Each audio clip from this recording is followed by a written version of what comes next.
Hi, this is Rich Barretta again. I'm here to demonstrate something which is called a basic squat. Okay, first thing to focus on is exactly what joints should be moving, body alignment, posture, etc., mechanics of doing a proper squat. Doesn't matter whether you put the bar on your back, whether you hold the weight in front of you, do it with weight, without weight, it's all the same thing. First thing we want to focus on is the pelvis and the knees, as far as which bones move, which bones stay still, which joints work, which joints do not work. Looking at the skeleton, the importance is most people when they squat, they put a lot of pressure on their knee.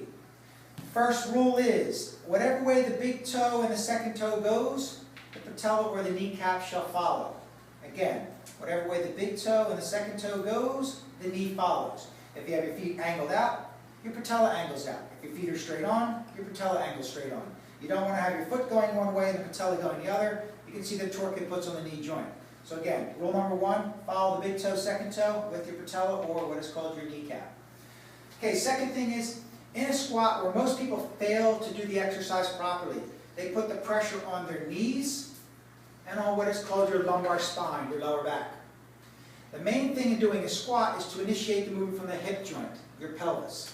So I want to have it that the femur, thigh bone here, is the bone that's doing the motion of this, which is called extension and flexion through the hip joint. The knee will bend naturally.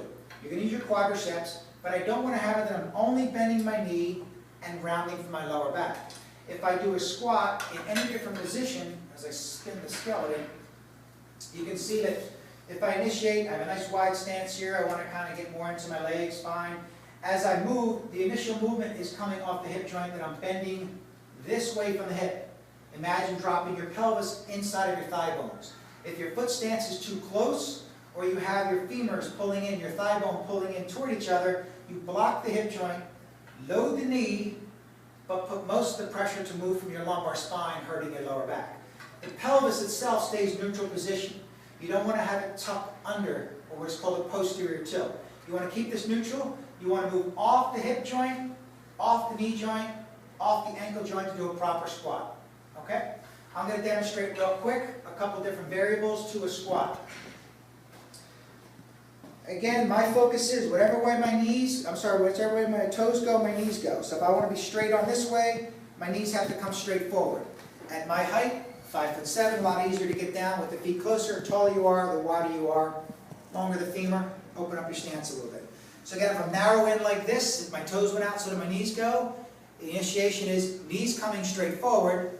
My side view, which is the most important view I want to see, is am I dropping from my hip joint coming down this way, or am I doing what is called a posterior tilt of the pelvis and dropping down this way?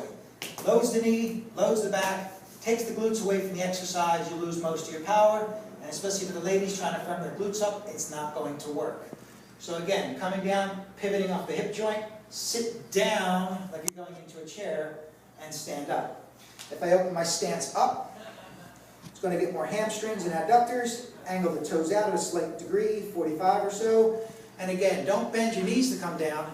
Take your pelvis, drop it inside of the femur, come straight down through here, and stand back up. You have a lot more strength and power coming off the hip joint. You get a lot more muscle development coming off using your hamstrings and glutes, as opposed to, again, side view, coming down, tuck the butt under, and sit down with bad posture. Pressure on the knee, pressure on the lower back. You won't get the same result. Most people tell me all the time, well, I don't squat because either it hurts my back or it hurts my knees. Again, be conscious of the knee position toward the toes. Do not come forward this way. Initiate from the hips, sitting down. Again, this is Rich Barretta teaching how to do a basic squat.